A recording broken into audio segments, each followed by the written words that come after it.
प्यारे देशवासियों, नमस्कार। आप सब लॉकडाउन में इस मन की बात को सुन रहे हैं। इस मन की बात के लिए आने वाले सुझाव, फोन कॉल की संख्या सामान्य रूप से कई गुना ज्यादा है। कई सारे विषयों को अपने अंदर समेट आपकी यह मन की बातें मेरे तक पहुंची है। मैंने कोशिश की है कि इनको ज्यादा से ज्यादा पढ़ पाऊं, सुन पाऊं।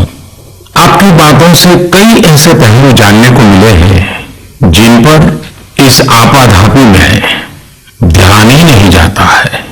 मेरा मन करता है कि युद्ध के बीच हो रही इस मन की बात में उन्हीं कुछ पहलुओं को आप सभी देशवासियों के साथ बांटूं।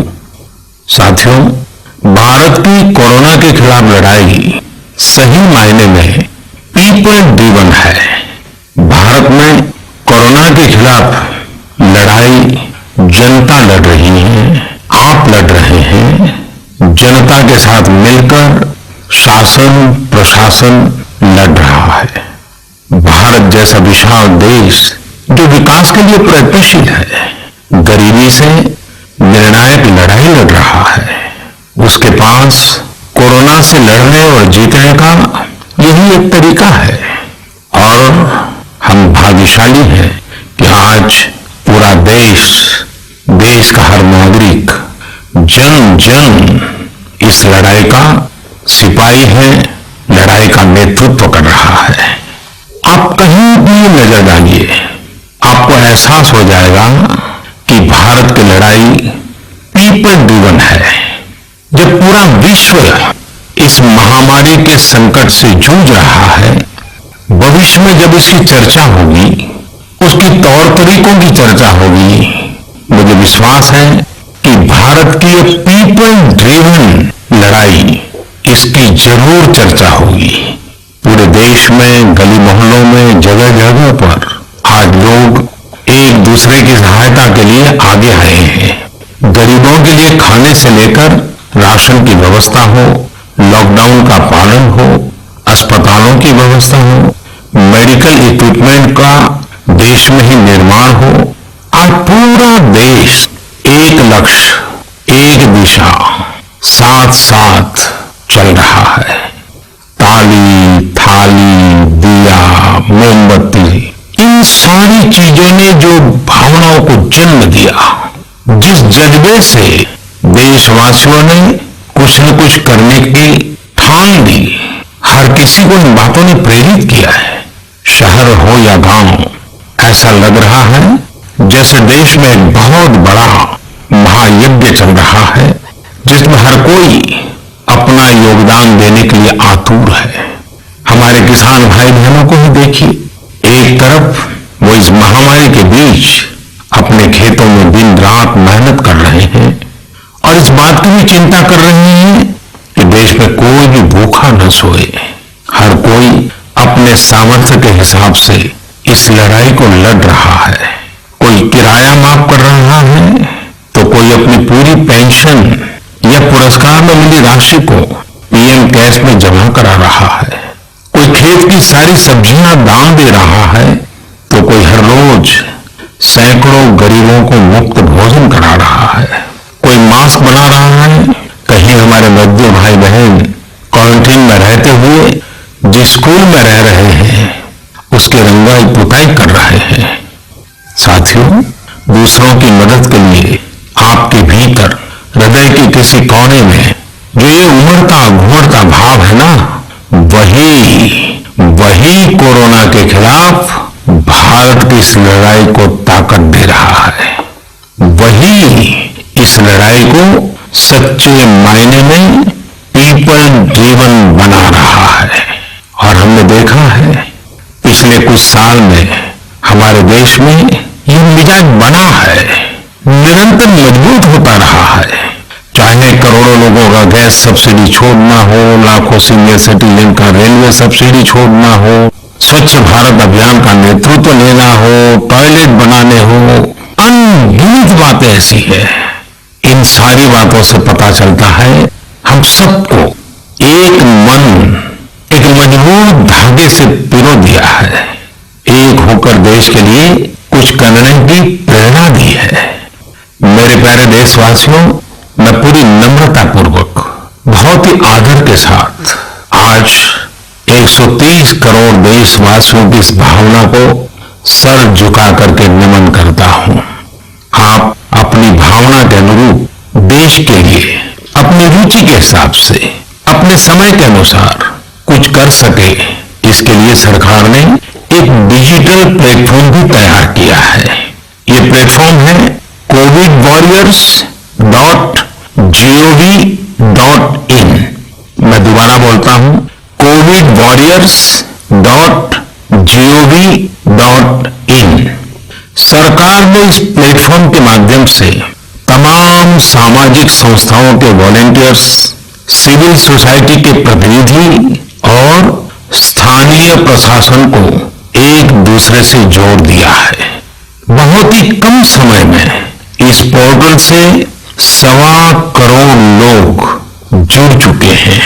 इनमें डॉक्टर, नर्सिस से लेकर हमारी आशा, एएनएम बहनें, हमारे एनसीसी, एनएसएस के साथी, अलग अलग फील्ड के तमाम प्रोफेशनल्स, उन्होंने इस प्लेटफॉर्म को अपना प्लेटफॉर्म बना लिया है।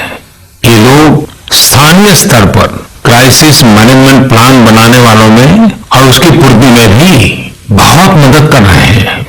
आप भी covidwarriors.gov.in से जुड़कर देश की सेवा कर सकते हैं, कोविड वॉरियर बन सकते हैं। साथियों, हर मुश्किल हालात, हर लड़ाई कुछ न कुछ सबक देती है, कुछ न कुछ सिखा करके जाती है, सीख देती है, कुछ संभावनाओं के मार्ग बनाती है और कुछ नई मंजिलों की दिशा भी देती है। इस परिस्थिति में आप सब देशवासियों ने जो संकल्प शक्ति दिखाई है, उससे भारत में एक नए बदलाव की शुरुआत भी हुई है। हमारे बिजनेस, हमारे दफ्तर, हमारे शिक्षण संस्थान, हमारा मेडिकल सेक्टर, हर कोई तेजी से नए तकनीकी बदलावों की तरफ भी बढ़ रहे हैं। टेक्नोलॉजी के फ्रंट पर तो वाकई ऐसा लग रहा है कि देश का हर इनोवेटर नई परिस्थितियों के मुताबिक कुछ न कुछ नया निर्माण कर रहा है। साथियों, देश जब एक टीम बनकर के काम करता है, तब क्या कुछ होता है, ये हम अनुभव कर रहे हैं। आज केंद्र सरकार हो, राज्य सरकार हो, इनका हर एक विभाग और संस्थान राहत के लिए मिलजुल करके पूरी स्पीड से काम कर रहे हैं। हमारे एविएशन सेक्टर में काम कर रहे लोग हों, रेलवे कर्मचारी हों, ये दिन रात मेहनत कर रहे हैं ताकि देशवासियों को कम से कम समस्या हो।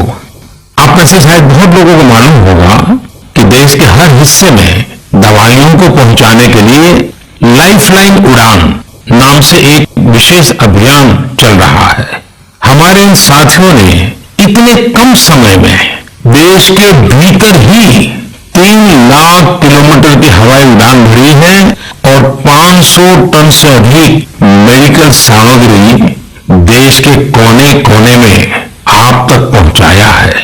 इसी तरह रेलवे के साथी लॉकडाउन में भी लगातार मेहनत कर रहे हैं ताकि देश के आम लोगों को जरूरी वस्तुओं की कमी न हो। इस काम के लिए भारतीय रेलवे करीब करीब 60 से अधिक रेल मार्ग पर 100 से भी ज्यादा पार्सल ट्रेन चला रही है। इसी तरह दवाओं की आपूर्ति में हमारे डाक विभाग के लोग बहुत अहम भूमिका निभा रहे हैं। हमारे ये सभी साथी सच्चे अर्थ में कोरोना के वॉरियर ही हैं। साथियों, प्रधानमंत्री गरीब कल्याण पैकेज के तहत गरीबों के अकाउंट में पैसे सीधे ट्रांसफर किए जा रहे हैं। वृद्धावस्था पेंशन जारी की गई है। गरीबों को 3 महीने के मुफ्त गैस सिलेंडर, राशन जैसी सुविधाएं भी दी जा रही हैं। इन सब कामों में सरकार के अलग अलग विभागों के लोग, बैंकिंग सेक्टर के लोग एक टीम की तरह दिन रात काम कर रहे हैं और मैं हमारे देश देश की राज्य सरकारों की भी इस बात के लिए प्रशंसा करूंगा कि वो इस महामारी से निपटने में बहुत सक्रिय भूमिका निभा रही है। स्थानीय प्रशासन, राज्य सरकारें जो जिम्मेदारी निभा रही हैं, उसकी कोरोना के खिलाफ लड़ाई में बहुत बड़ी भूमिका है। उनका ये परिश्रम बहुत प्रशंसनीय है। मेरे प्यारे देशवासियों, देश भर से स्वास्थ्य सेवाओं से जुड़े लोगों ने अभी हाल ही में जो अध्यादेश लाया गया है, उस पर अपना संतोष व्यक्त किया है। इस अध्यादेश में कोरोना वॉरियर्स के साथ हिंसा, उत्पीड़न और उन्हें किसी रूप में चोट पहुंचाने वालों के खिलाफ बेहद सख्त सजा का प्रावधान किया गया है। हमारे doctor, nurses, paramedical staff, community health workers और ऐसे सभी लोग जो देश को कोरोना मुक्त बनाने में दिन रात जुटे हुए हैं, उनकी रक्षा करने के लिए ये कदम बहुत जरूरी था। मेरे प्यारे देशवासियों, हम सब अनुभव कर रहे हैं कि महामारी के खिलाफ इस लड़ाई के दौरान हमें अपने जीवन को, समाज को, हमारे आसपास हो रही घटनाओं को एक फ्रेश नजरिए से देखने का अवसर भी मिला है। समाज के नजरिए में भी व्यापक बदलाव आया है। आज अपने जीवन से जुड़े हर व्यक्ति की अहमियत का हमें आभास हो रहा है। हमारे घर में काम करने वाले लोग हों, हमारी जरूरतों को पूरा करने के लिए काम करने वाले हमारे सामान्य कामगार हों, पड़ोस की दुकानों में काम करने वाले लोग हों, इन सब की कितनी बड़ी भूमिका है, हमें यह अनुभव हो रहा है। इसी तरह जरूरी सेवाओं की डिलीवरी करने वाले लोग, मंडियों में काम करने वाले हमारे मजदूर भाई बहन, हमारे आस पड़ोस के ऑटो चालक, रिक्शा चालक, आज हम अनुभव कर रहे हैं कि इन सब के बिना हमारा जीवन कितना मुश्किल हो सकता है। आजकल सोशल मीडिया में हम सब लोग लगातार देख रहे हैं कि लॉकडाउन के दौरान लोग अपने इन साथियों को न सिर्फ याद कर रहे हैं, उनकी जरूरतों का ध्यान रख रहे हैं, बल्कि उनके बारे में बहुत सम्मान से लिख भी रहे हैं। आज देश के हर कोने से ऐसी तस्वीरें आ रही हैं कि लोग सफाई कर्मियों पर पुष्प वर्षा कर रहे हैं। पहले उनके काम को संभवतः आप भी कभी नोटिस नहीं करते थे। डॉक्टर हो, सफाई कर्मी हो, अन्य सेवा करने वाले लोग हो, इतना ही नहीं, हमारी पुलिस व्यवस्था को लेकर भी आम लोगों के सोच में काफी बदलाव हुआ है। पहले पुलिस के विषय में सोचते ही नकारात्मकता के सिवाय हमें कुछ नजर नहीं आता था। हमारे पुलिसकर्मी आज गरीबों, जरूरतमंदों को खाना पहुंचा रहे हैं, दवा पहुंचा रहे हैं। जिस तरह से हर मदद के लिए पुलिस सामने आ रही है, इससे पुलिसिंग का मानवीय और संवेदनशील पक्ष हमारे सामने उभर करके आया है। हमारे मन को झकझोर दिया है, हमारे दिल को छू लिया है। एक ऐसा अवसर है जिसमें आम लोग पुलिस से भावात्मक तरीके से जुड़ रहे हैं। हमारे पुलिसकर्मियों ने इसे जनता की सेवा के एक अवसर के रूप में लिया है और मुझे पूरा विश्वास है इन घटनाओं से आने वाले समय में सच्चे अर्थ में बहुत ही सकारात्मक बदलाव आ सकता है और हम सब ने इस सकारात्मकता को कभी भी नकारात्मकता के रंग से रंगना नहीं है। साथियों, हम अक्सर सुनते हैं प्रकृति, विकृति और संस्कृति। इन शब्दों को एक साथ देखें और इसके पीछे के भाव को देखें तो आपको जीवन को समझने का भी एक नया द्वार खुलता हुआ दिखेगा। अगर मानव प्रकृति की चर्चा करें तो ये मेरा है, मैं इसका उपयोग करता हूं।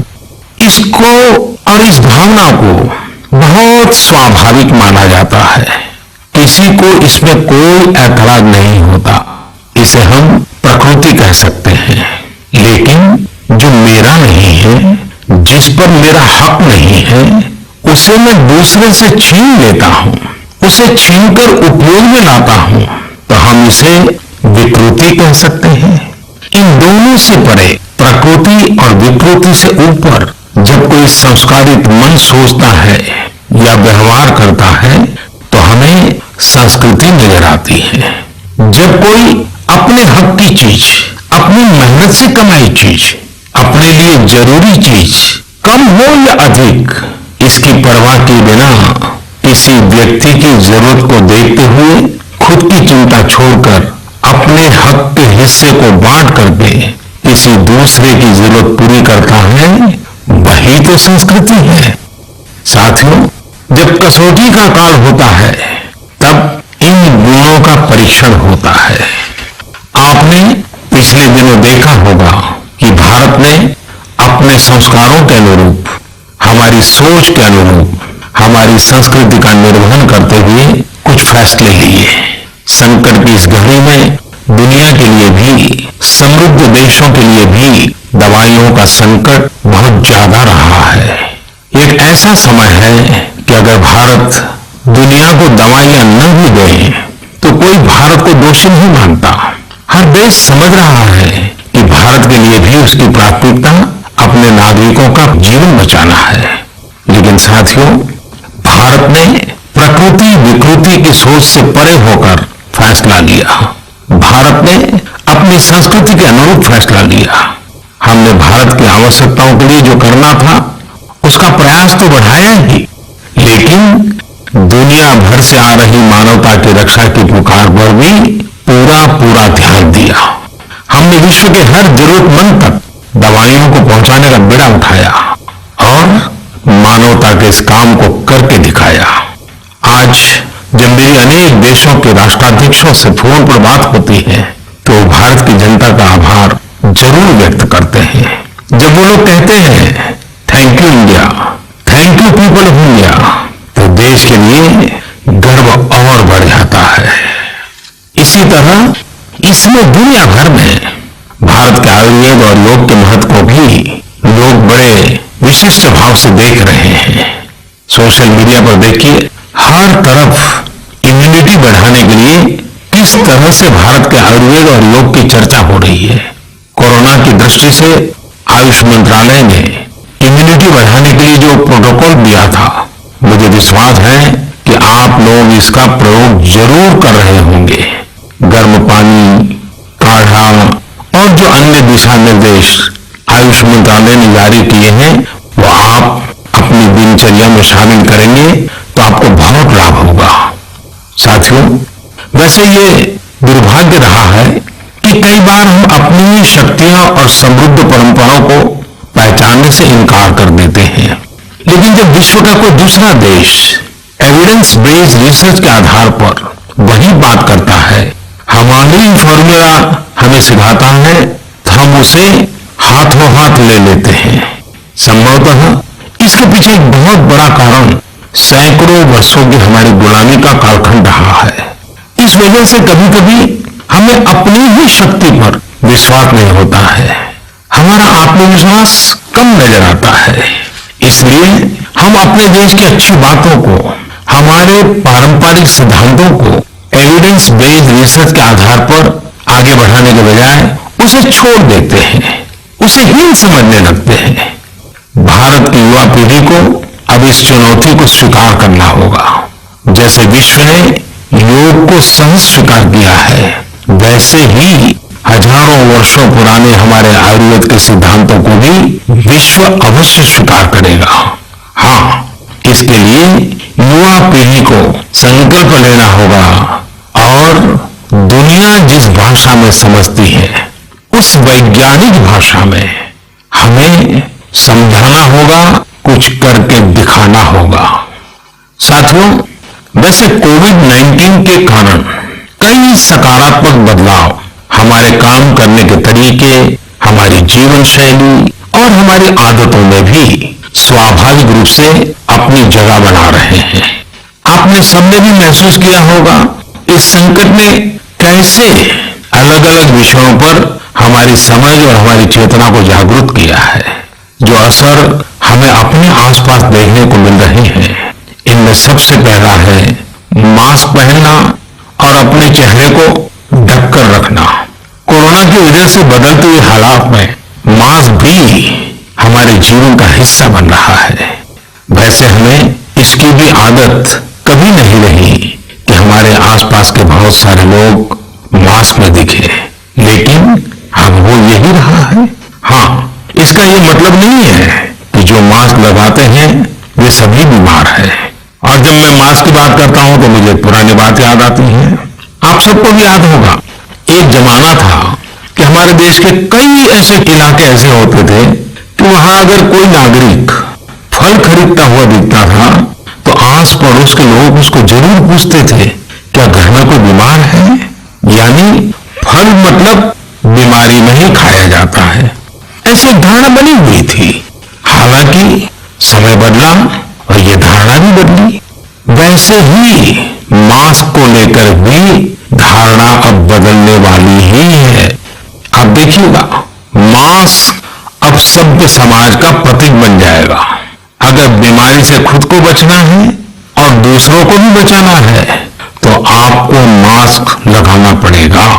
और मेरा तो सिंपल सुझाव रहता है, गमछा मुंह ढकना है। साथियों, हमारे समाज में एक और बड़ी जागरूकता ये आई है कि सभी लोग ये समझ रहे हैं कि सार्वजनिक स्थानों पर थूकने के क्या नुकसान हो सकते हैं। यहां वहां कहीं पर भी थूक देना गलत आदतों का हिस्सा बना हुआ था।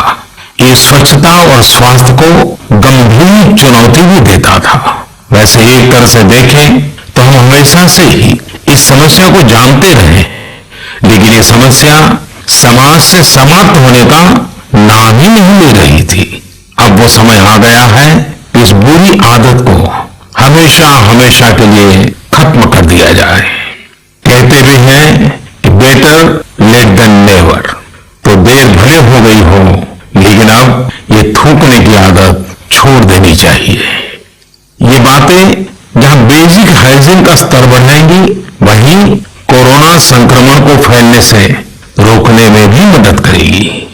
मेरे प्यारे देशवासियों, ये सुखद संयोग ही है कि आज जब आपसे मैं मन की बात कर रहा हूं तो अक्षय तृतीया का पवित्र पर्व भी है। साथियों, क्षय का अर्थ होता है विनाश, लेकिन जो कभी नष्ट नहीं हो, जो कभी समाप्त नहीं हो, वो अक्षय है। अपने घरों में हम सब इस पर्व को हर साल मनाते हैं, लेकिन इस साल हमारे लिए इसका विशेष महत्व है। आज के कठिन समय में यह एक ऐसा दिन है जो हमें याद दिलाता है कि हमारी आत्मा, हमारी भावना अक्षय है। यह दिन हमें याद दिलाता है कि चाहे कितनी भी कठिनाइयां रास्ता रोके, चाहे कितनी भी आपदाएं आए, चाहे कितनी भी बीमारियों का सामना करना पड़े, इनसे लड़ने और जूझने की मानवीय भावनाएं अक्षय है। माना जाता है कि यही वो दिन है जिस दिन भगवान श्री कृष्ण और भगवान सूर्यदेव के आशीर्वाद से पांडवों को अक्षय पात्र मिला था। अक्षय पात्र यानी एक ऐसा बर्तन जिसमें भोजन कभी समाप्त नहीं होता है। हमारे अन्नदाता किसान हर परिस्थिति में देश के लिए, हम सबके लिए इसी भावना से परिश्रम करते हैं। इन्हीं के परिश्रम से आज हम सबके लिए, गरीबों के लिए देश के पास अक्षय अन्न भंडार है। इस अक्षय तृतीया पर हमें अपने पर्यावरण, जंगल, नदियां और पूरे इकोसिस्टम के संरक्षण के बारे में भी सोचना चाहिए, जो हमारे जीवन में महत्वपूर्ण भूमिका निभाते हैं। अगर हम अक्षय रहना चाहते हैं तो हमें पहले यह सुनिश्चित करना होगा कि हमारी धरती अक्षय रहे। क्या आप जानते हैं कि अक्षय तृतीया का यह पर्व दान की शक्ति यानी पावर ऑफ गिविंग का भी एक अवसर होता है। हम हृदय की भावना से जो कुछ भी देते हैं, वास्तव में महत्व उसी का होता है। यह बात महत्वपूर्ण नहीं है कि हम क्या देते हैं और कितना देते हैं। संकट के इस दौर में हमारा छोटा सा प्रयास हमारे आसपास के बहुत से लोगों के लिए बहुत बड़ा संबल बन सकता है। साथियों, जैन परंपरा में भी यह बहुत पवित्र दिन है, क्योंकि पहले तीर्थंकर भगवान ऋषभदेव के जीवन का यह एक महत्वपूर्ण दिन रहा है। ऐसे में जैन समाज इसे एक पर्व के रूप में मनाता है और इसलिए ये समझना आसान है कि क्यों इस दिन को लोग किसी भी शुभ कार्य को प्रारंभ करना पसंद करते हैं। क्योंकि आज कुछ नया शुरू करने का दिन है, तो ऐसे में क्या हम सब मिलकर अपने प्रयासों से अपनी धरती को अक्षय और अविनाशी बनाने का संकल्प ले सकते हैं। साथियों, आज भगवान बसवेश्वर जी की भी जयंती है। ये मेरा सौभाग्य रहा है कि मुझे भगवान बसवेश्वर की स्मृतियां और उनके संदेश से बार बार जुड़ने का, सीखने का अवसर मिला है। देश और दुनिया में भगवान बसवेश्वर के सभी अनुयायियों को उनकी जयंती पर बहुत बहुत शुभकामनाएं। साथियों, रमजान का भी पवित्र महीना शुरू हो चुका है। जब पिछली बार रमजान मनाया गया था तो किसी ने सोचा भी नहीं था कि इस बार रमजान में इतनी बड़ी मुसीबतों का भी सामना करना पड़ेगा। लेकिन अब जब पूरे विश्व में ये मुसीबत आ ही गई है, तो हमारे सामने अवसर है इस रमजान को संयम, सद्भावना, संवेदनशीलता और सेवा भाव का प्रतीक बनाएं। इस बार हम पहले से ज्यादा इबादत करें ताकि ईद आने से पहले दुनिया कोरोना से मुक्त हो जाए और हम पहले की तरह उमंग और उत्साह के साथ ईद मनाएं। मुझे विश्वास है कि रमजान के इन दिनों में स्थानीय प्रशासन के दिशा निर्देशों का पालन करते हुए कोरोना के खिलाफ चल रही इस लड़ाई को हम और मजबूत करेंगे। सड़कों पर, बाजारों में, मोहल्लों में फिजिकल डिस्टेंसिंग के नियमों का पालन अभी बहुत आवश्यक है। मैं आज उन सभी कम्युनिटी लीडर्स के प्रति भी आभार प्रकट करता हूं जो 2 गज दूरी और घर से बाहर नहीं निकलने को लेकर लोगों को जागरूक कर रहे हैं। वाकई कोरोना ने इस बार भारत समेत दुनिया भर में त्योहारों को मनाने का स्वरूप ही बदल दिया है, रंग रूप बदल दिए हैं।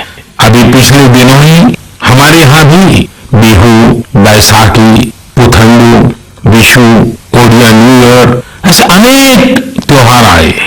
हमने देखा कि लोगों ने कैसे इन त्योहारों को घर में रहकर और बड़ी सादगी के साथ और समाज के प्रति शुभ चिंतन के साथ त्योहारों को मनाया। आमतौर पर वे इन त्योहारों को अपने दोस्तों और परिवारों के साथ पूरे उत्साह और उमंग के साथ मनाते थे, घर के बाहर निकलकर अपनी खुशी साझा करते थे। लेकिन इस बार हर किसी ने संयम बरता, लॉकडाउन के नियमों का पालन किया। हमने देखा है कि इस बार हमारे ईसाई दोस्तों ने ईस्टर भी घर पर ही मनाया है। अपने समाज, अपने देश के प्रति जिम्मेदारी निभाना आज की बहुत बड़ी जरूरत है। तभी हम कोरोना के फैलाव को रोक पाने में सफल होंगे, कोरोना जैसी वैश्विक महामारी को परास्त कर पाएंगे। मेरे प्यारे देशवासियों, इस वैश्विक महामारी के संकट के बीच आपके परिवार के एक सदस्य के नाते, और आप सब भी मेरे ही परिवारजन हैं, तब कुछ संकेत करना, कुछ सुझाव देना, ये मेरा दायित्व भी बनता है। मेरे देशवासियों से मैं आपसे आग्रह करूंगा, हम कतई अति आत्मविश्वास में न फंस जाएं। हम ऐसा विचार न पाल लें कि हमारे शहर में, हमारे गांव में, हमारी गली में, हमारे दफ्तर में अभी तक कोरोना पहुंचा नहीं है, इसलिए अब पहुंचने वाला नहीं है। देखिए, ऐसी गलती कभी मत पालना। दुनिया का अनुभव हमें बहुत कुछ कह रहा है और हमारे यहां तो बार बार कहा जाता है, सावधानी हटी तो दुर्घटना घटी। याद रखिए, हमारे पूर्वजों ने हमें इन सारे विषयों में बहुत अच्छा मार्गदर्शन किया है। हमारे पूर्वजों ने कहा है, अग्नि शेषम ऋण शेषम व्याधि शेषम तथैव च पुनः पुनः प्रवर्धेत तस्मात् शेषम न कार्येत। अर्थात हल्के में लेकर छोड़ दी गई आग, कर्ज और बीमारी मौका पाते ही दोबारा बढ़कर खतरनाक हो जाती है। इसलिए इनका पूरी तरह उपचार बहुत आवश्यक होता है। इसलिए अति उत्साह में स्थानीय स्तर पर कहीं पर भी कोई लापरवाही नहीं होनी चाहिए। इसका हमेशा हमेशा हमने ध्यान रखना ही होगा। और मैं फिर एक बार कहूंगा, 2 गज दूरी बनाए रखिए, खुद को स्वस्थ रखिए। 2 गज दूरी बहुत है जरूरी। आप सबके उत्तम स्वास्थ्य की कामना करते हुए मैं मेरी बात को समाप्त करता हूं। अगली मन की बात के समय जब मिले तब इस वैश्विक महामारी से कुछ मुक्ति की खबरें दुनिया भर से आए, मानव जात इन मुसीबतों से बाहर आए, इसी प्रार्थना के साथ आप सबका बहुत बहुत धन्यवाद।